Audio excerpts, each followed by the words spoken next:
Hi, thank you for joining us today. We're sitting down with Ernest Martin, who's an organic farmer in Shiloh, Ohio, and we want to have a conversation today with Ernest about his farm, his family, and how his operation works here, and also their move over from Pennsylvania. So, Ernest, thank you so much for joining us.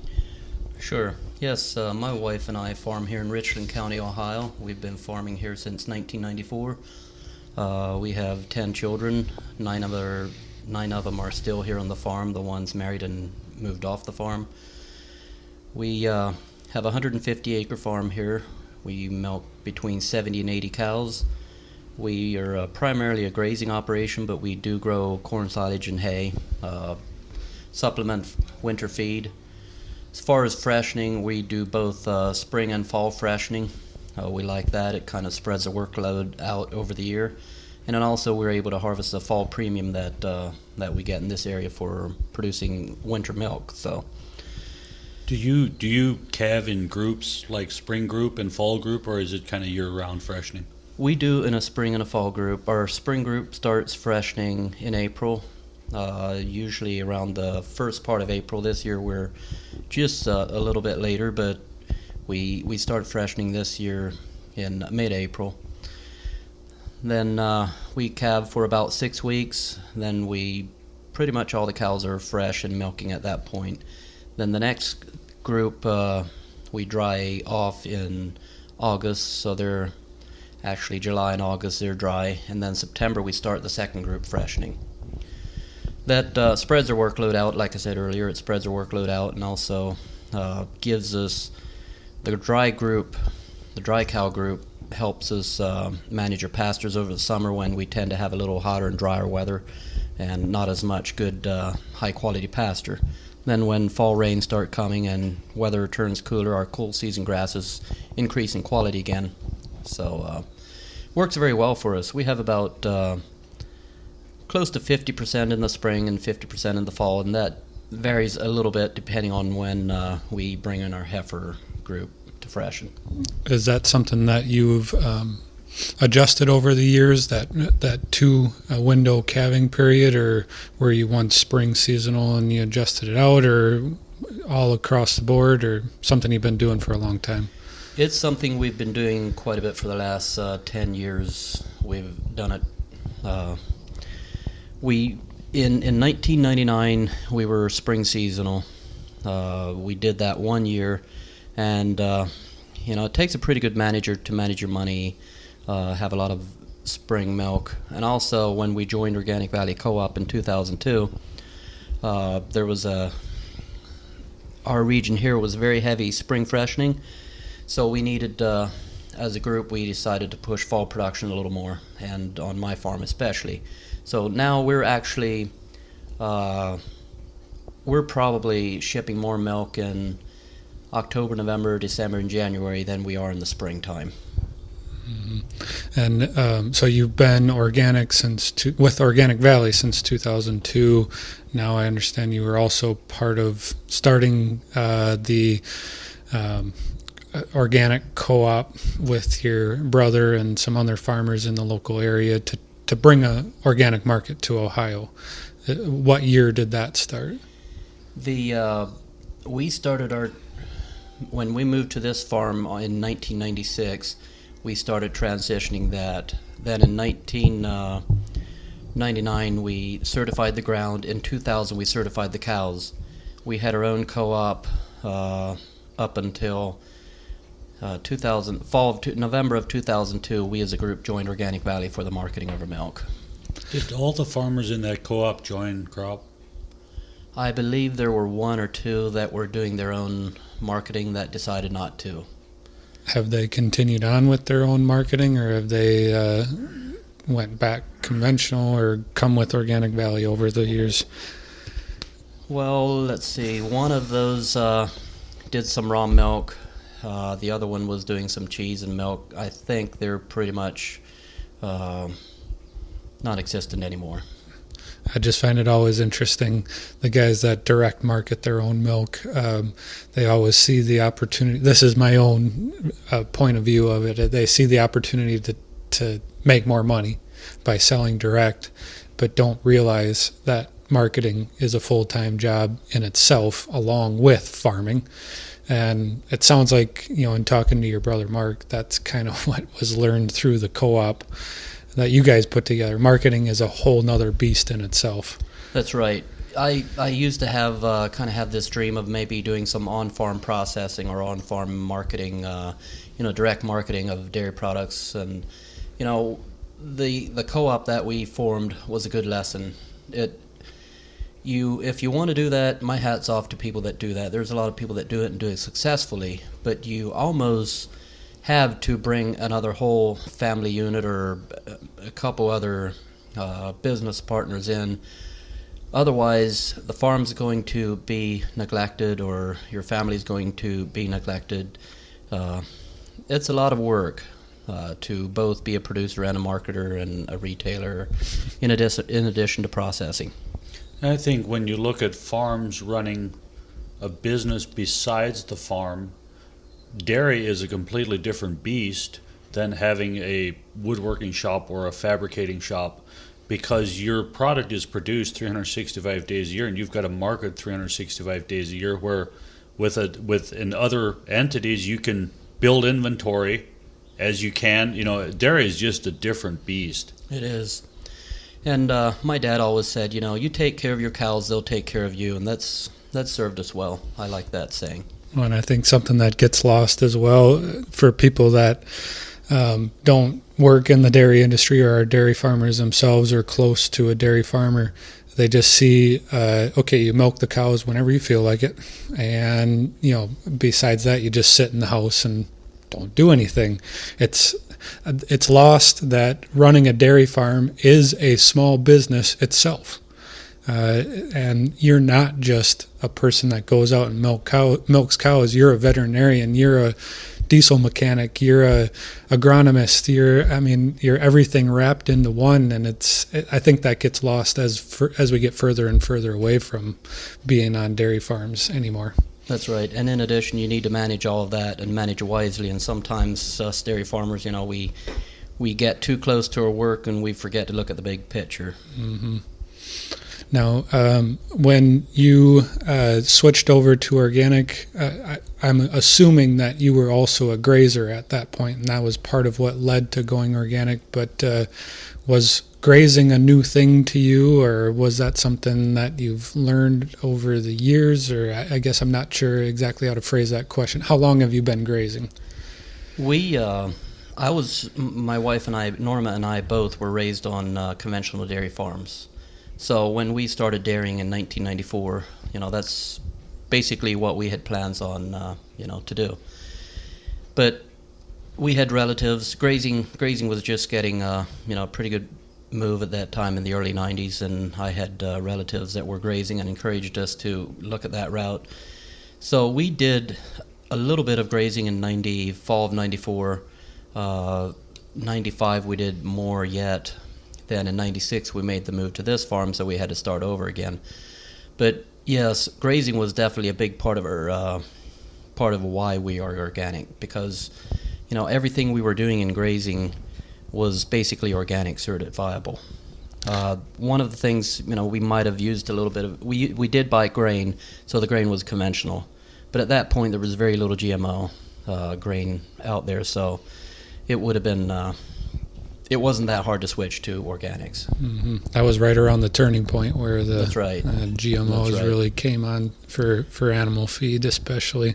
And unfortunately, there were never any GMOs planted on our ground here. Our farm has never had any GMO crops planted on it.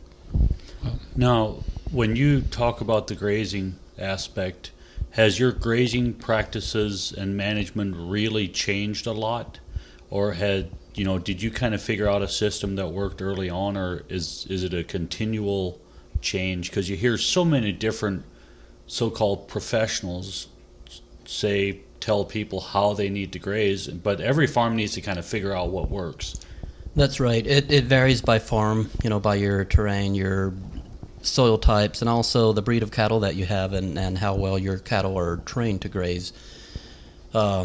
We did start off with Holsteins, and being they were conventional Holsteins, they were not used to going out there and foraging for their own food. So at the beginning stages, we had a lot of learning experiences. Some of them weren't so pleasant, but we were told at that time that we need to graze anything.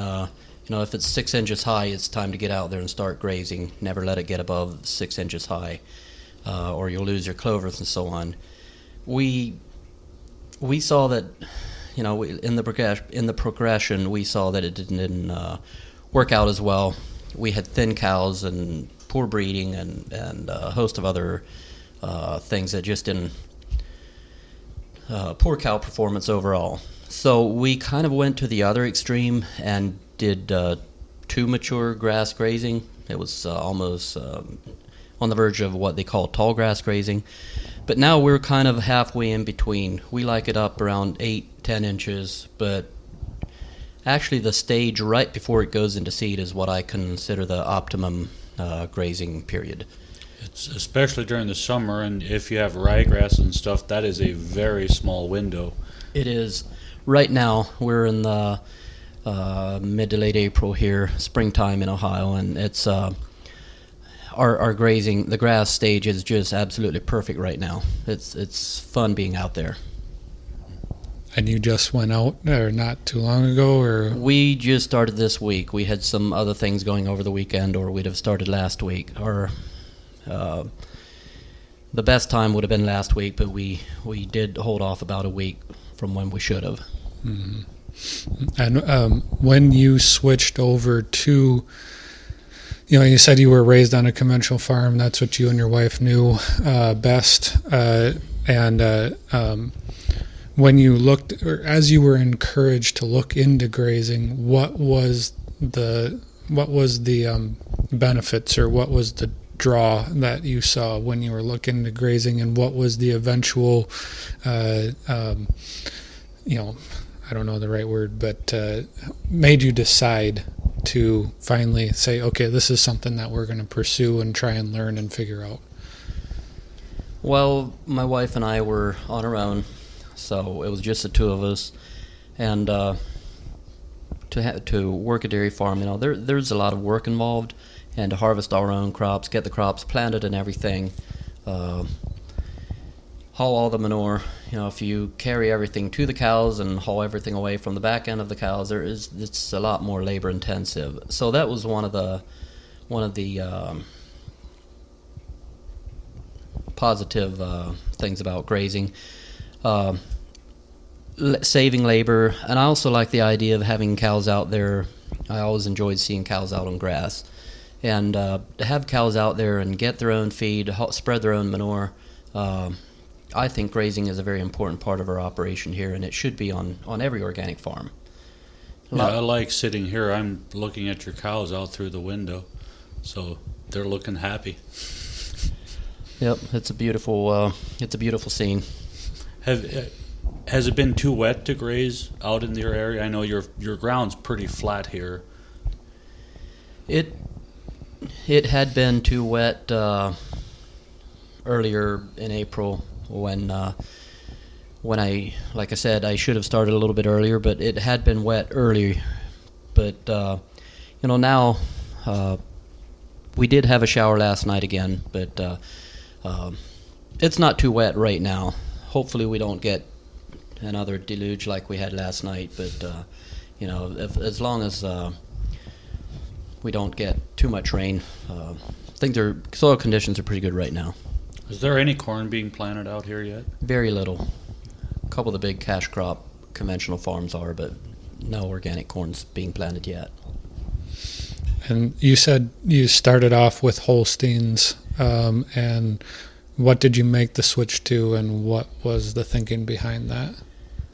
We started with Holsteins, and Holsteins, they were the larger Holsteins, and I think if my grazing management would have been different, we could have made it work with Holsteins. Holsteins are still a pretty good breed in America. They're still the major breed, but we switched. We tried a couple different breeds, crossbreeding, Dutch belted, Normandy. We're breeding. we bought a herd of milking shorthorns that we added to the herd, so we have an influence of those in a herd. But right now we're breeding to a polled red and white Holsteins. We don't necessarily push for production as much. We look at polled genes and also high component genes. So that's where we're going right now. I still have offspring from your Fleckvieh. Yeah, I did. I forgot. We did try Fleckvieh for a season or two. Actually, one season, but they didn't work out the best. I think part of it may have been the bull that we had was tended to be a beef breed. Now I'm raising them for beef, and man, oh man, do they put on muscle. Yeah. Yeah, and the Normandies are a good breed too. I think we could have made those work, but I wasn't looking for a huge cow, and Normandies tend to be a larger cow, so that's kind of why we switched away from Normandies. You don't have any Jersey in the We herd? have a few Jerseys. Jerseys have a temperament of their own, so that's Very one much of so. Yeah, that's. Would you go back to Fleckvieh and try that? I just asked that because I know that seems to be one of the hot breeds. I don't know if that's even a real thing, but a lot of people are really looking into that and seeing that they like it. But I'd consider it. I tried to remain open-minded, but you look at your experiences and you try to learn from them.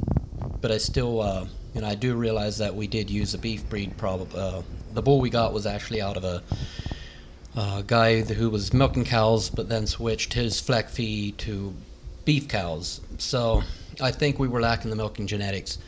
But if I would, if I would see a herd that is very successful, or a number of farms that are successful using Fleckvieh, I definitely would consider going back. Do you AI anything, or is it all bull? We used to AI, but with the new parlor system that we have, we built a new parlor here about a year ago, and I don't have a very good way of breeding cows currently, AI breeding cows. We do have plans to put in a headlock system, a new feeding system, so as soon as we get that, I'd like to go back to AI breeding. You said you built a new parlor. I know that you had a windstorm and it kind of took the roof off the barn, so that was the parlor and everything was sped up a little bit. What kind of parlor did you put in? We put in a rapid exit swing 10 parallel. And what were you in before that? We were in a herringbone swing 6. It was a dungeon basically. It was called a pit parlor, and there was more than one meaning to the word pit. Yeah, I was in it and I was like, wow, that's a dungeon in there. That's right. And you were looking into building a new parlor, and like Mike said, the windstorm just sped up the process. Yes, we had plans in 2015. We had plans to build a new parlor that summer and fall. My mom was diagnosed with brain cancer in August, and it kind of put a hold on everything. We had just made the decision in November that we're going to forget it for that fall, but I guess the windstorm changed everything. It took the roof off the barn, and we could have fixed the old barn up, but it was like why spend 10-20 grand fixing this old barn up if we don't have any plans on using it for more than a year or two at the most anyways. So we had a lot of friends and neighbors come in, and we demolished the old barn, and that the windstorm was in November of 2015. By mid-March of 2016, we were milking in a new parlor. Do you have bedded pack in the new barn? We do, yes. We use mainly sawdust with a little bit of straw for bedding, but that works well. How long does it take you to milk 80 cows in the parlor? It depends on if we have a lot of fresh cows or not, but we can milk 80 cows in an hour and 15 minutes. If everything goes well. Like I said, if we have a lot of fresh cows, it slows things down, milking those cows, keeping that milk segregated of the fresh cows and everything, and feeding calves and everything, keeping calf milk out and so on. But You just need to put a second pipeline in like Kevin Yonke does. That's really slick. Then it goes into a tank, then he runs it through a plate cooler with hot water, and heats it back up with a pump and pumps it out to the calf feeder. That would be nice. It's really slick. Then there's a little bell on his calf feeder, so when the milk shoots into the feeder for the calves, the bell will ding and they'll all come running. Wow. It's really cool. I've seen a couple of those systems, and it's saves a lot of labor. I used to have to feed calves, and that was my least favorite job, just because you're lugging buckets and you got 3 trips just to get out to the calf. Yeah, no, that wasn't real fun. Yeah, as far as the calf feeding here in our farm, our daughters are involved in that, and they're always looking forward to when we start the next freshening season. So the calves are their specialty, you would say. But the milking system and the part of that sounds intriguing. Mm-hmm. Now, you said your daughters are involved with the calf feeding, and you said you have 10 children, one very young. I know very recently had a baby. Our youngest is 3-month-old, and our oldest son, he's 22. He's the one that's married and off the farm. But the daughters that take care of the calves, they're 11 and 13. And how is the rest of the family involved in the farm? The older daughters the 2 oldest daughters have off-farm jobs, but if they're 18 and 20. But if they're available, if they're off work or whatever, weekends, or if we need fill-in labor, they help as far as milking and so on. Our 16-year-old daughter she does a lot of our milking as well, along with myself and my wife. Do you do most of the field work yourself then? I do, yes. I do work. My nephews live close by here, so I help them, like if we chop corn and so on. Planting I pretty much do all myself, but if it comes to harvesting, like baling hay and wrapping and so on, we help each other out. Makes it work well for a much tighter harvest window. Mm-hmm. How many acres do you farm? We have 150 acres here, and there's about 60 acres in pasture, and the rest is in cropland. Do you rent any ground? Or We don't. We do have our heifers off the farm at a custom heifer raiser, so that allows us to reduce the pasture acres a little bit and grow most of our own crops. We do buy some grain, but most of the forages are grown on the farm. How long ago did you start taking heifers off the farm? We had done that for a period of time about 15 years ago. We did that for about 5 or 6 years, and then the guy moved out of the state, and we had the heifers on the farm for another 5 or 6 years. But it just frees up more land and feed for our dairy cows. And this is on an Amish farm where he doesn't have the opportunity to produce grade A milk. So it gives him an opportunity to farm organically and get an organic premium. Although it's not in the form of a milk check, it still allows him a good livelihood as well. do you see the heifers that are raised on an operation like that, do they do better than on a farm with the dairy cows because the good feed's going to the heifers versus the milking cows? Yes, I think that's part of it. The other thing is there's a lot of dairy farms that do a great job raising heifers on the farm, but that never was one of my my good points, I guess you could say. I just never, they always seem to take the back seat. So this works out. The heifers grow.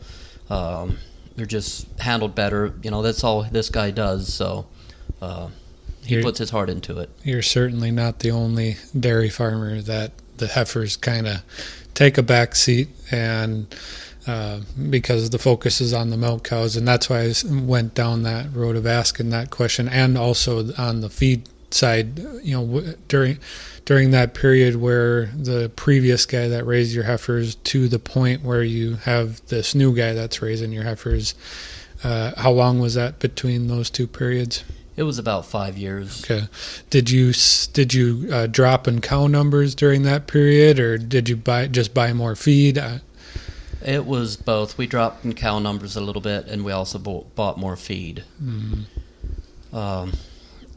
I just made the point that, you know, I'd said that heifers take the back seat, and they shouldn't, because heifers are a very important part of our future. You know, that's a future milk herd, And every time you shortchange your heifers, you're going to pay for it in the long run when they enter the dairy herd. Mm-hmm. But it is the easiest thing to have happen on a farm, is because you work with the dairy cows every day, and especially if the heifers are out on pasture, you might not check them every day. That's right. So it's really easy for a farmer to not quite give the attention to the heifers because you're busy taking care of the cows. And I don't think anybody tries to not take care of heifers. It's just kind of inevitable in some operations. Especially in the busy times of the year, springtime, when you're planting, trying to make hay,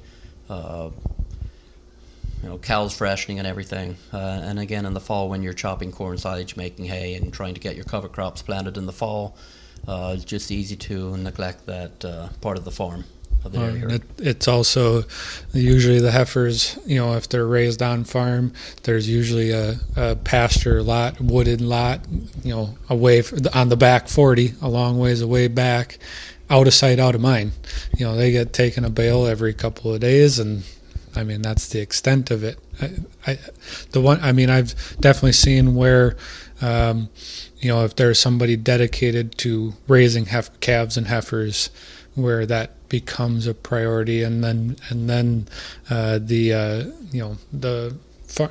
owner of the farm or whatever would start to see that benefit and wonder, why didn't I do that a long time ago? Mm-hmm. That's right. Yes.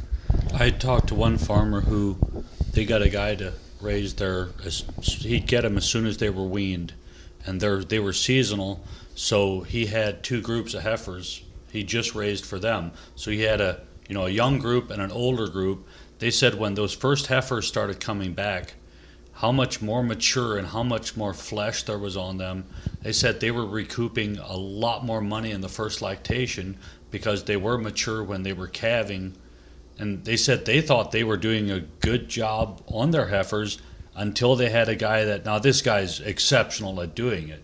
But it was interesting to hear their point of view, that when those heifers came back, how much better they looked than when they raised them themselves. Sure, I can see that easily happening. Mm-hmm. And now, one thing I've noticed in Indiana is this is becoming definitely more of a thing that's being utilized, raising heifers off the farm, having them custom raised. And I think it's going to come to a head here at some point that these guys that are raising the heifers are going to realize that they're not getting paid enough to justify. I mean, I'm talking to a lot of guys that just would rather milk their own cows rather than custom raise heifers because they see the return that the farmer they're raising the heifers for is getting from. Sure. But I think it's a great opportunity for, like you said, the more conservative Amish that are hand milkers, and the church might not allow bulk tanks, so they can't sell grade A organic milk. But this gives them a value add. They can raise a group of heifers and still have some grain and stuff to sell, but they're also getting the manure from these heifers. So it works really well between farms when they work together like that. Yes, it's much better than if they would sell all the crops off the farm. It's much better putting it through an animal, and like you said, getting that manure back in your soil. It completes a cycle. In addition, it's it allows them, if they do have poor quality feed crops that's grown on their farm, they're not going to get the top price if they go to market with that, but they can put that through the heifers, and the heifers a heifer doesn't require the plane of nutrition that a dairy cow does. Although they still require good feed and so on, but it's not. They're asked to grow, not produce a lot of milk. Besides, Mm-hmm. They're only trying to get body condition and add flesh. They're not trying to create milk and keep body condition. Correct. Yes. Mm-hmm. Yeah, and I mean, it's not just the conservative Amish guys. It's also the guys that are on, 20 to 30 acres. That it's not enough to take advantage and put a dairy farm. I mean, there's just not enough ground to justify doing that. But they can earn a little side income, maybe grow some hay. And there's nothing better than to increase soil fertility than grazing. I mean, That's right. I mean, you've seen that yourself, I'm sure. and so they can increase if they do have any extra crops to sell, they can increase the quality of those crops as well. It's definitely a win-win, if it can be found, I should say. Sure. What kind of an agronomy plan do you use, or what company or products do you use, and have you seen a pretty significant increase over the years in your fertility here? We have, and I attribute it, some of it to our, the grazing practices, growing a lot of forages on the ground on our farm. Forages are a healer of the soil versus corn. Corn is considered a little more mining of the soil, but if you put that manure if you feed the corn to cows and put that manure back on the ground, you're still completing that cycle. But we work with Midwestern BioAg on balancing the minerals in the soil and so on. But we have seen an increase of organic matter of 1 to 2% on our farm. So we're in the upper 4 to 5% organic matter on most of our ground. And we had been in the mid-2s to 3% when we started here. Yields have increased quite a bit. Soil tilth has increased quite a bit. Just the health of the soil, just by looking at it and feeling the soil, you can see the life. You can basically see whether soil has life in it or not. One of the gauges is earthworms. So we have a lot more earthworms than we used to. We also have done a fair amount of tile drainage, and I think that's a very important part of the equation. One thing that we do, we try never to let our soil lay bare over the winter. We always try to have something green growing into it. There is the odd occasion that if we take corn off too late in the fall, where it's too late to get something seeded, that it may not have anything growing on it. But I think that's also a very important piece of the puzzle. The rotations tie perfectly in with your agronomy plan, or they should, because I think that's the one thing. I drove out to St. Louis, and driving out Interstate 70, it was just thousands and thousands and thousands of acres of bare ground. They were starting to till it, but that laid bare all winter long, and the amount of nitrogen that they lost from having it sitting there empty, you see a lot less of that around this area and locally. Yes. Anytime you have the soil laying there without anything growing on it, you're oxidizing your organic matter, your carbon, you're losing that to the environment. Soil erosion by wind or water, either one is much greater anytime that you have that soil bare. Now, when you speak of the community, the local community here, you're a part of the Horse and Buggy Mennonite community. Correct. And, we have talked to your brother Mark about some of the history of that and how this community got started, but it is a pretty heavily conventionally farmed area still. But are they taking on some of the techniques, whether it's, I know grazing probably isn't a big part, but as far as not leaving open ground and taking on some of those principles that you do on the organic farm here as well? It is amazing. It seems to be the younger half of the farming population in our community that's more open to this, but there is a lot more biological farming, so to speak, practices being used, and there were not necessarily there's a slight shift to organics, but mainly more or less a biological shift where they do employ cover crops, and there's not near the fall tillage done that there used to be. There's still a little bit of fall tillage done, but much less fall plowing or chiseling or whatever it may be, and leaving that ground bare over the winter. If they do fall tillage, usually it's to prepare for a cover crop or an alfalfa seeding or something like that. That's one of them. There's also a slight shift, maybe a little less than the cover crop. Is still cover crop is probably the largest one, but there's a slight shift to GMO free, and also they're looking at what kind of fertilizers that they apply on their ground, not the high salt fertilizers or not as much nitrogen, trying to grow more of their own nitrogen by planting legumes and so on. Very little anhydrous being used in this community. Now, we asked Mark a very similar question, but I'm curious on your take on this. You know, you're, like I mentioned, you're in a heavily dairy farmed area community, and you guys, there's 6 organic farmers in the community? A few more than that. There might be about 10. Okay, but there's a lot more dairy farmers. I'm just curious as to what you think has caused these farmers to not look at organic as an option over the years. Well, there's a lot of peer pressure. I believe that's probably the biggest one, as in any other farming community.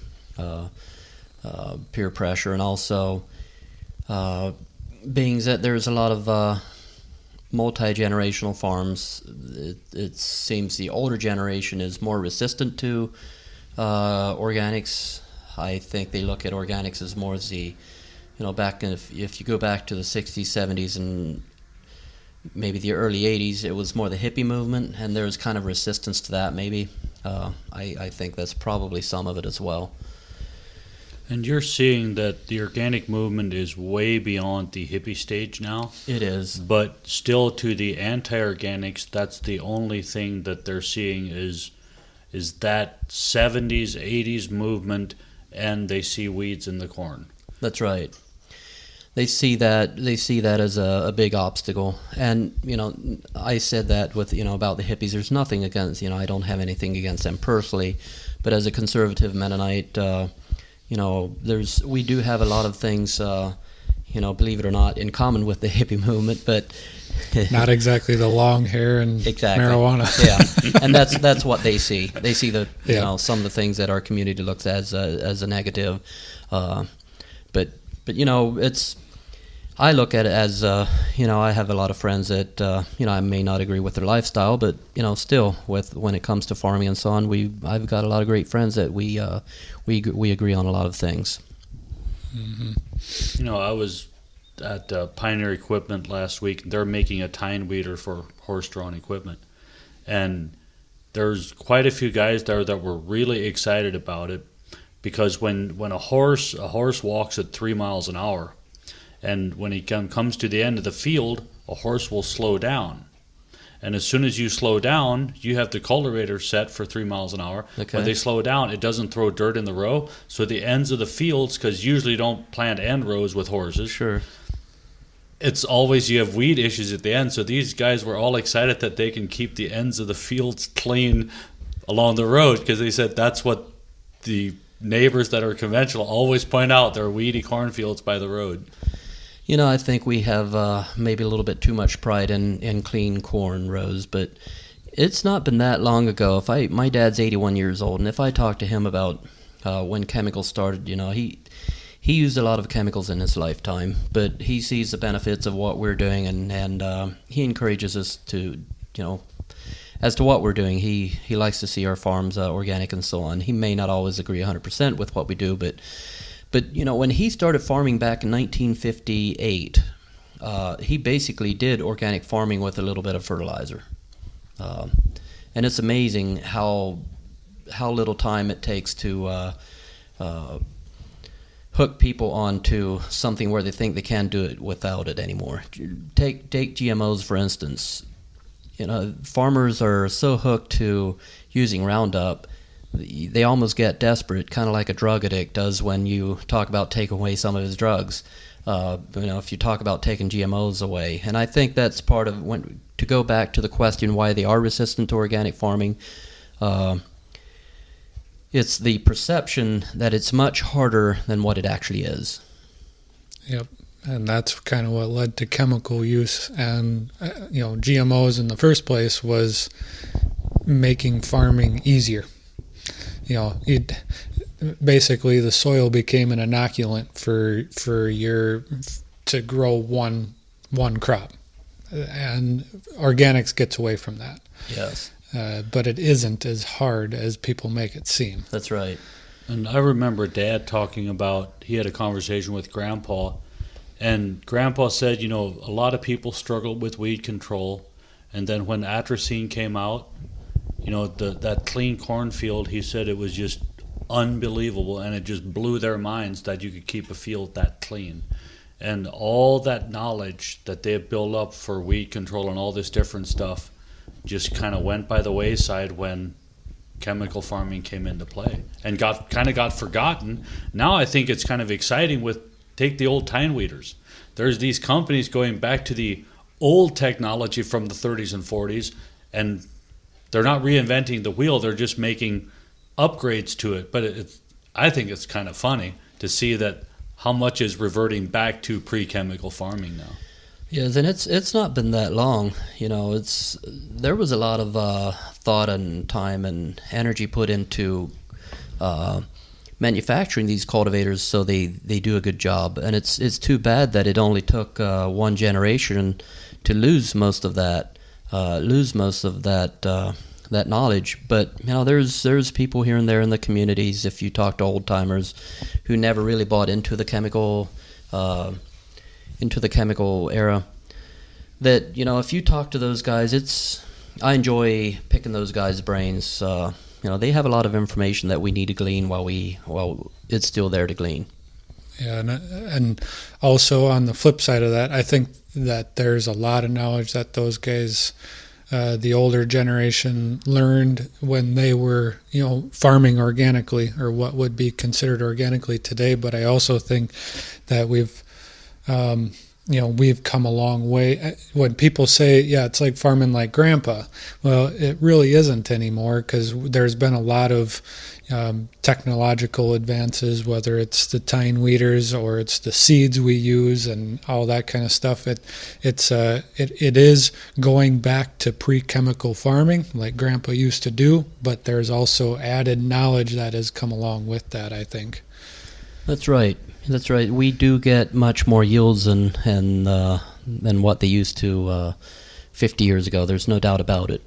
And I feel if we take care of the earth, you know, take care of the soil, if we handle it in a way, not in a warfare type of way, where we work with it instead of against it, instead of trying to beat it into submission, you know, work with nature instead of against it.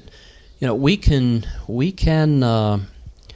produce a very healthy crop with much more yields than what we used to. You know, with the knowledge, like you were saying, that came in the last 50 years, there's a lot of things that we can use to our advantage. You know, to produce healthy yields. I guess the point I'm coming to, you know, there's a lot of discussion about, could organics feed the world? And if we take care of the soil the way we should, take care of the earth the way that we should, I don't think that there's a problem feeding the world. We can do it. It can be done. And I think that's exactly where the new knowledge is coming from, is taking care of our soil.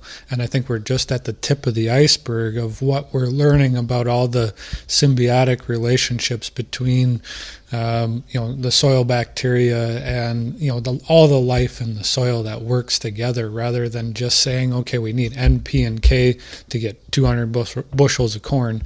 If you let that soil life work together, you can get 200 plus bushels of corn by allowing it to. It's not going to happen overnight, from going from an MP and K system, focus system, to farming organically. But over time, we've seen it.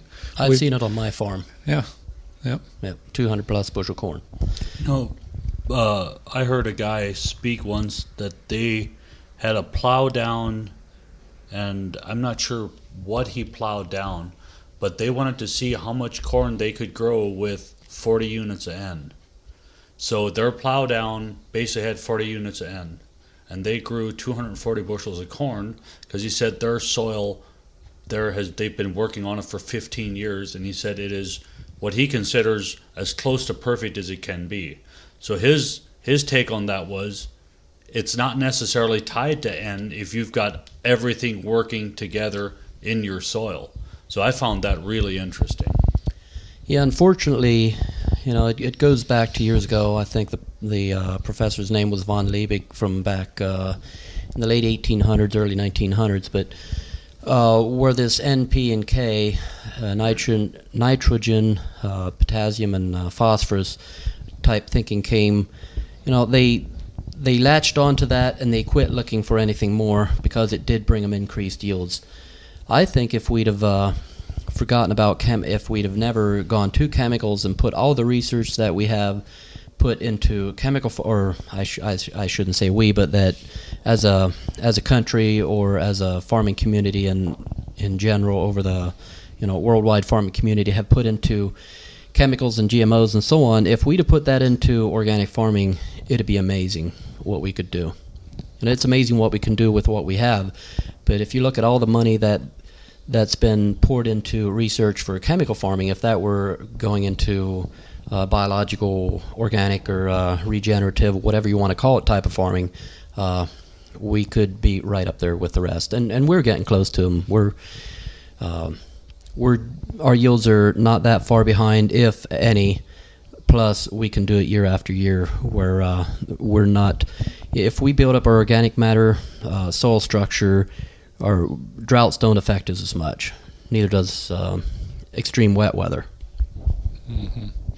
Yeah, and gone away from the past too is part of what has caused a bad name, and I guess given a bad name to organic agriculture was the organic by neglect folks that didn't put anything back into the ground, whether it was manure or foliar feeding or anything like that. That's not happening as much anymore. No, it's not. And to their credit, I don't think they knew any better. It was lack of knowledge, lack of information available at that time. That's why it was done that way. Or not wanting to spend money too. Sure. There's a company in Indiana that now came out with an organic nitrogen source that for the past 3 years he's been side dressing his corn with it, and it's just going to be available on the market now. What is regular side dress, and what is that, 4800? 28. 28. Liquid 28. I think his is 1800, but it's all derived from amino acids. And it's like, okay, that's pretty cool. It's because I do think in some organic operations that could really help with corn yields while they're building their soil. And he says what's great about it, he says it's going to be beneficial to the soil. It's not going to be a detriment to it the way it's structured. Sure. I'm a little resistant to, just jumping on that bandwagon, because I think, as we need to keep educating farmers that want to convert to organics, that it isn't just about replacing N, P, and K, a synthetic or a chemical N, P, and K with a natural or organic N, P, and K. There's a whole lot more to it than just replacing one, with the other. In addition to weed control, there's a lot of work being done into so-called natural weed control. A natural, I'm not going to call it Roundup, but something that works like Roundup, maybe. Like a burn down. Mm-hmm. And I think they need to look at more, what you want to do and practices, not just replacing Roundup with another so-called natural chemical or fertilizer. I absolutely agree. Mm-hmm. I think where some of this stuff can be very beneficial is for guys that are going through the transition. Yes. And where they're scared to death of weeds, they're worried about yields. So some of these products, I think, are going to be very beneficial in helping guys get to a point where they don't need it anymore. But I think a lot of farms that have been organic for 15 plus years, they're at a point where those products don't need them. But for the newer guys, that's where I'm excited about a lot of the research and stuff that is done now, that's being done on, say, equipment to different products to use for agronomy, is they're not preaching to the guys that have been organic for 20 years. It's giving tools to the guys that are new to it, because we're going to need that Because as the organic industry grows, we're going to need more people to come in, and the more tools that we can give them to make that transition more seamless, because very few guys can afford to lose money through the transition. That's right. That's right. Chemical farming or conventional farming currently is definitely it's a tough job right now.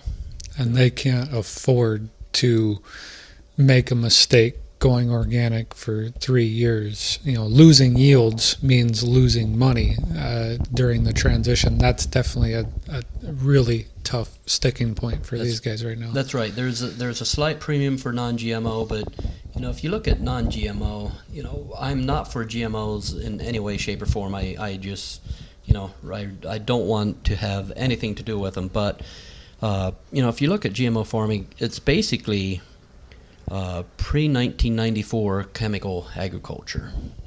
Yeah, and the organic movement was started because the herbicides and the pesticides, not because of the GMOs. Now, I think this is where the education of the consumer needs to come in, that USDA certified organic seal is always non-GMO. Non-GMO is, or natural, it's pre-1995 regular stuff. That's right. And I think we're going to see a backlash almost, to that pre-1994 agriculture where we were using some chemicals that are probably worse than glyphosate or Roundup. And I think we're going to see that again.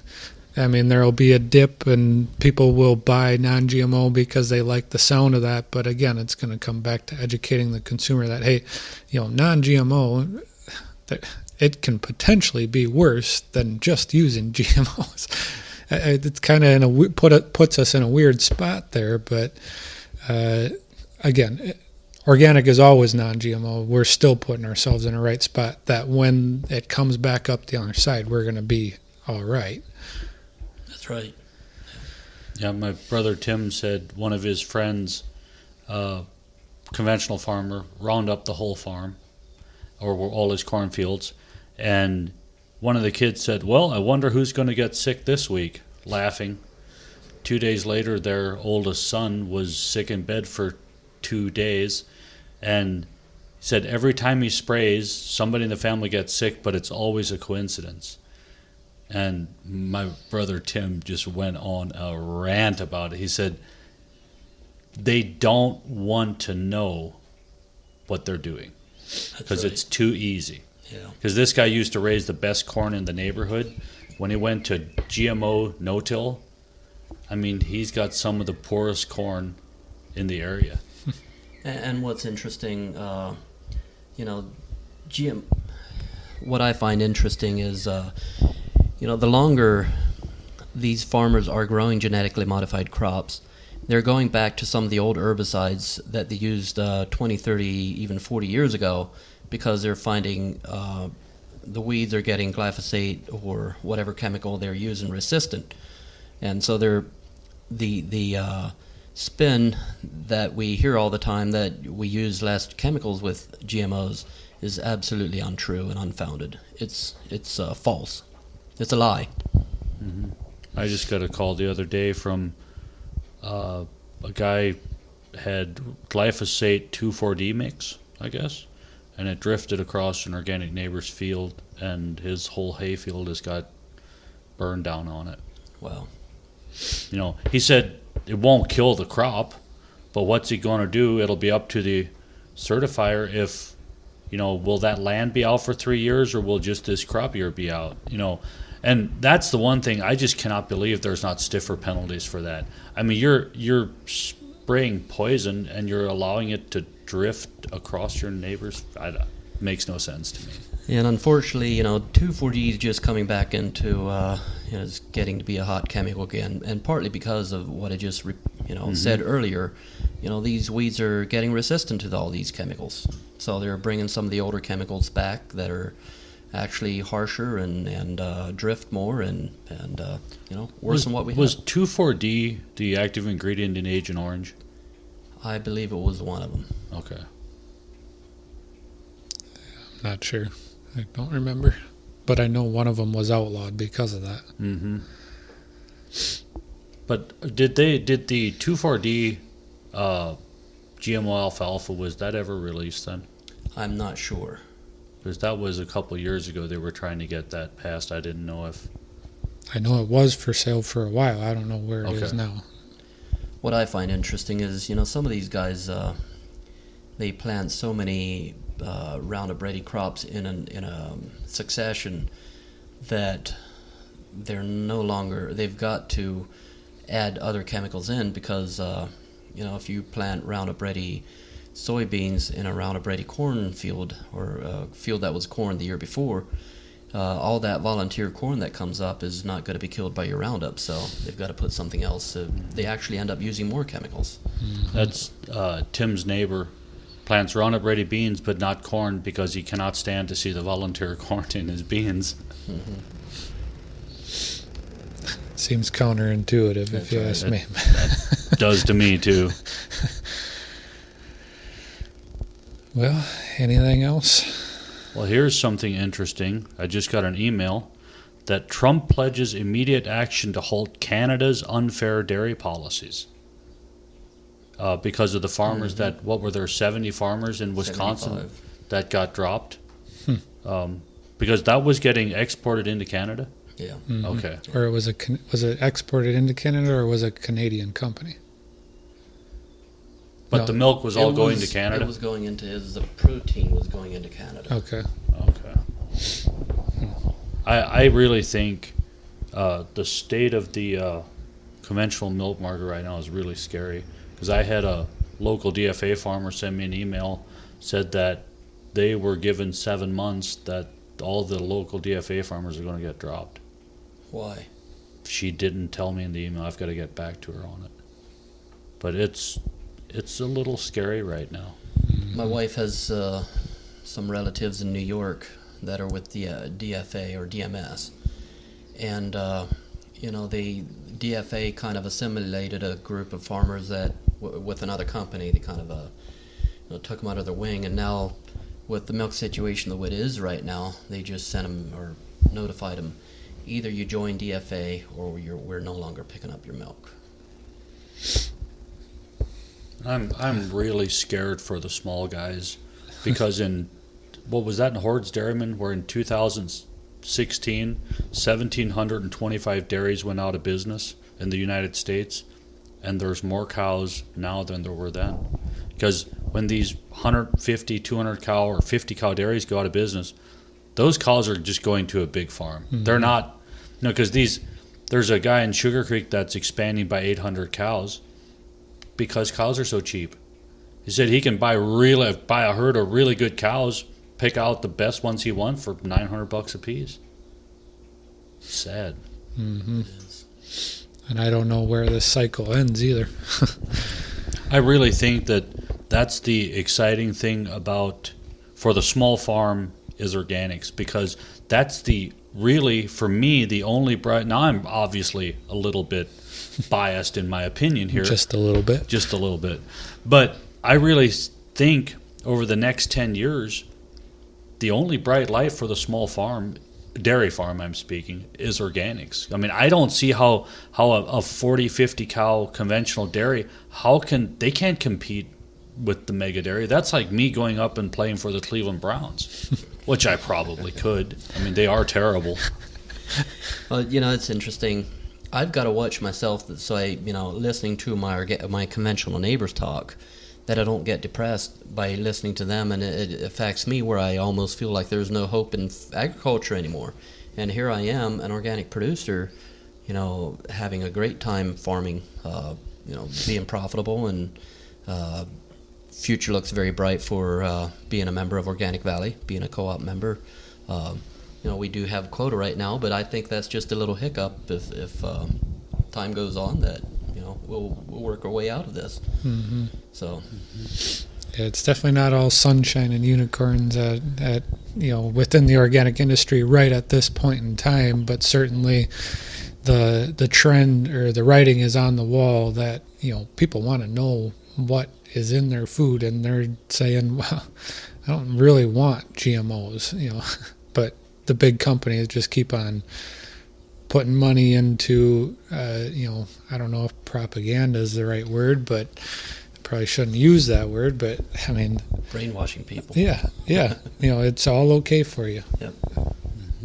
But they're know saying they're pushing back. They can put all the money they want and say, tell the consumer all they want. In the end, they will continue to speak with their money, and that's what's happening right now. I mean, more and more organic food is being sold, and more of these big grocery stores and Myers and Walmarts and everything, they want organic in their stores because that's what the people want.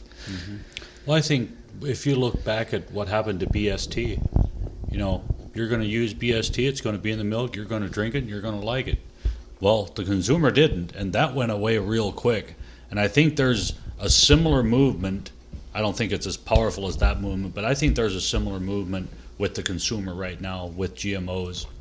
There is still BST being used though in the U.S. Yeah. But